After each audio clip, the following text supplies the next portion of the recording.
for joining us. Members of the media, if you'd like to ask a question, Coach Trachsel and the student athletes, please use the raise hand function in Zoom. We'll go ahead and open it up for questions. First question is Sean Fagan with Arizona Daily Wildcat.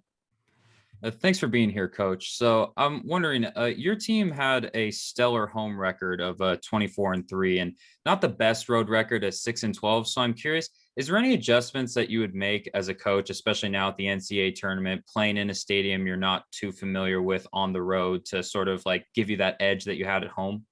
Yeah, it's a great question. I think, part of our preseason was that we were just kind of starting out together, I think, as a staff and as a team.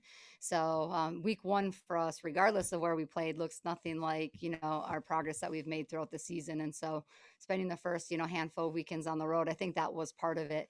And a lot of times, I think we had 5 or 6 one run losses in conference on the road as well. And so, we feel very comfortable transitioning. Obviously there's something about playing at home and being comfortable with the field and sleeping in your own bed and being in your routine. But having gone to Alabama the last couple of weekends, not been at home playing games, being in really a playoff atmosphere at Alabama and the SEC tournament has prepared us to come in here, to a great atmosphere that we're going to have this entire weekend. And we're a little bit comfortable and familiar with the field because Ole Miss was in super regionals in 2019 here and experiencing that. And then when I was at Minnesota, we were here in 1918. I've been in postseason here too. So it was nice to get out here. We came out here yesterday to just practice in the air and get out in this different heat and be in a field that's a little bit comparable. But it's definitely transitioning, but it's postseason play. Anything can happen. And in order to advance your season, you're going to have to be able to win on the road at some point. We look forward to the challenge.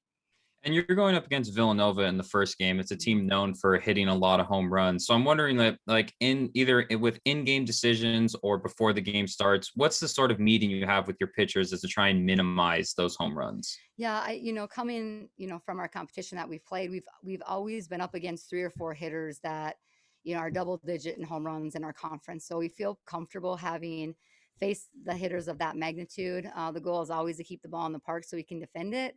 That's not going to change, but that's also been consistent language that we've used throughout the entire year, especially in conference. Riker and the pitcher spend a ton of time game planning. They go over it. They have a plan for everyone. They know what we're going to attack. So does the defense. And so we're going to keep it a game of execution with the pre-information that we do have on Villanova and go out there and try to execute the pitches and defend our pitcher. David Johnson, you're up next. Hey, Jamie, y'all will likely be facing Paige Rouch tomorrow for Villanova, who has one of the best stat sheets in America for sure. Y'all face great pitching week in and week out in the SEC. I'm just curious what you've seen of her on film study this week and what you expect from her tomorrow. Yeah, we expect her best. She seems to be a pitcher and a player that plays her best when it matters the most. Pretty even keeled. Even if they got stretched into their conference tournament, her demeanor didn't change. She actually got better as she went. Just means she's a great competitor. So we'll expect her best. We know she's hard in the zone, both sides of the plate. If we can try to eliminate a pitch, whether it's up in the zone or the off speed, we've been working hard and preparing for that all week, and we feel comfortable that we might be able to do that. We want to go up there and have quality at bats. We want to be aggressive, attack the strike zone, put pressure on their defense, and not let her beat us really on both sides. If we can get to her pitching, obviously that's once how you beat them. And then offensively, we know she's got a great bat and she's one of their best hitters too. So we're going to make sure that she doesn't beat us on that side. But we've watched a lot of film, our players have, and so we feel comfortable with our game plan as we prepare this last day heading into the game tomorrow. You brought up that Ole Miss was out there before. You've got some players who have played in this venue before. Yeah. I talked with Autumn and Michaela earlier this week. Both of them talked about the hard ground and how the ball flies off the bat. Did you see anything that kind of registered in that regards with you this morning at practice? Yeah, but again, we were out here in 19 and 18, and then have been out here for postseason. So we kind of know how this is going to play. And, defensively, because we've been in different venues, you just have to adjust to your environment. That's just what it is. So we got out here, had a good practice, another good practice today.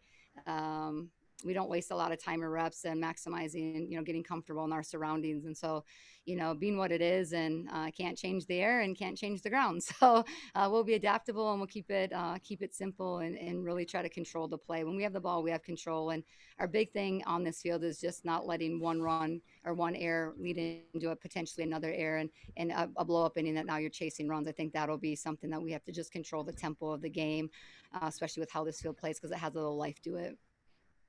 Thank you. PJ Brown, Arizona Daily Star, you're up next. Hi, Coach. Hi. I was wondering how you will try to manage the emotions and everything for plays who's coming home and basically playing at home. And there's a lot of stuff that goes around with that. Yeah, I think we're going to draw on our experiences. She had a great preseason for us, and then we got into conference, and the SEC and the conference, we think kind of like, it got a little bit big for her and a little bit fast for her. And so we've been working through this the whole entire year. And, we're big on just using our experiences, following to our training, trusting the process. And we always tell our kids and our team, like, you don't have to be someone that you're not. You've already proven that you're good enough. So just go out there and keep the game what it is, which is a game of execution. The challenge is how you handle the magnitude of the game in the environment, which comes with, playing in postseason and playing for a championship. And so we welcome some of the emotions. We just got to harness, control, and redirect them into the right way. And we've had good conversations with her too, but this is just another step in her growing as a player and being someone who's been a reason we've been successful all year.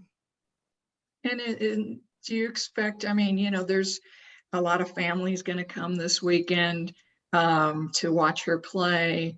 She's got a best friend on Arizona and some other friends that she's played with and played against. How does that all play in that? Because that's a little extra than just a normal postseason play. Right. And she's got to work through that. She's got to love it. We always say, love the hard, love that it's challenging, expect someone's best, be adaptable. And again, it's not something she's been in, but if we reference a couple different points to our season, even in conference, going to Alabama and playing in that environment, those fans are tough. And even the SEC tournament where we had a huge crowd there. So we're just going to draw on those experiences. This is a first for her, but she's a great player, and there's no reason that she can't handle it and go out there and execute and say, man, maybe play your best. Maybe this is one of your best weekends of the whole year. So let's flip it and just think about it that way, because that's how we're redirecting that conversation. David Johnson, you're up. Hey, Jamie, just kind of a follow-up to what PJ was asking there. You got 9 girls from the state of California, all within pretty much driving distance of their families being able to come this weekend, as well as Blaze from Arizona. How important is that when you go into this environment with your team, that you guys are going to have some support in the stands when you're playing? Yeah, it's huge, especially just knowing that your family's there, your family and friends, you have supporters, you're not in the lion's den alone.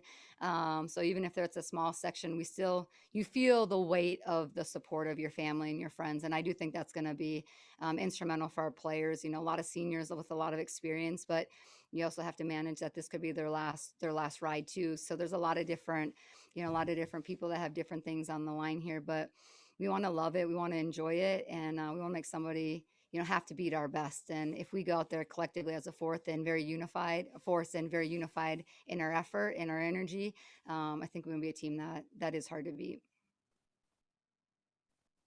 Ryan Kellepier, you're up next. How would you describe Blaze as a player? Dynamic.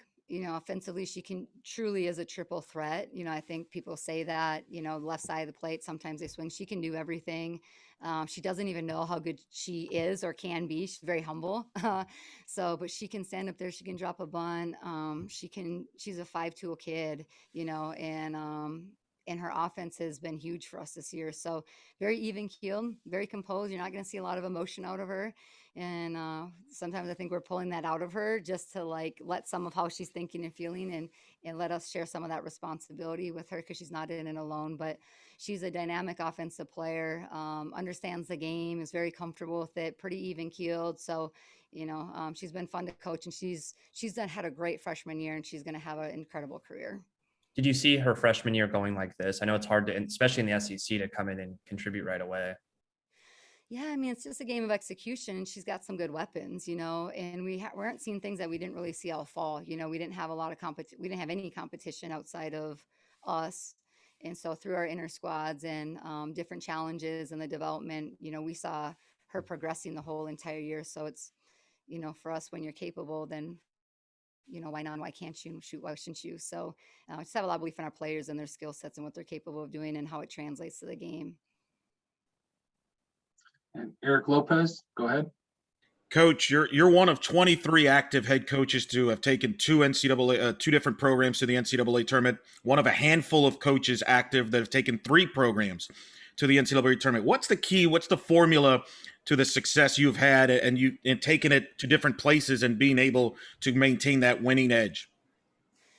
Well, you never get where you are alone. And I think you just surround yourself with great people. And I've been able to be part of a lot of success. And I feel grateful and fortunate for that. I think just believe, for me, it's this, I am who I am. And I'm a big believer in a mentality.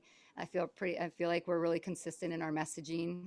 We're real consistent in what our recipe for success is and how that translates. And that's what we've talked about here at Ole Miss is just if we play Ole Miss softball, if we play Rebel softball and the things that are important to us, and we're going to give ourselves a chance to win a lot of games. And we've done that. And sometimes we've won them and a couple of times, we haven't done that. But 2 runs or less is a 1-inning game. And we've put ourselves in a lot of positions to win. But I think it's just believing in what it takes and, not trying to be someone that I'm not trying to be someone that we're not, and being consistent in how we train and what we're trying to develop and in our championship culture. You're always creating and sustaining championship habits, being consistent in that. And, winning takes a lot of discipline, a lot of structure, a lot of accountability and ownership, but we love what we do. We're a teaching staff and we want our players to come in every day and be passionate and love what they do too. And I think that shows.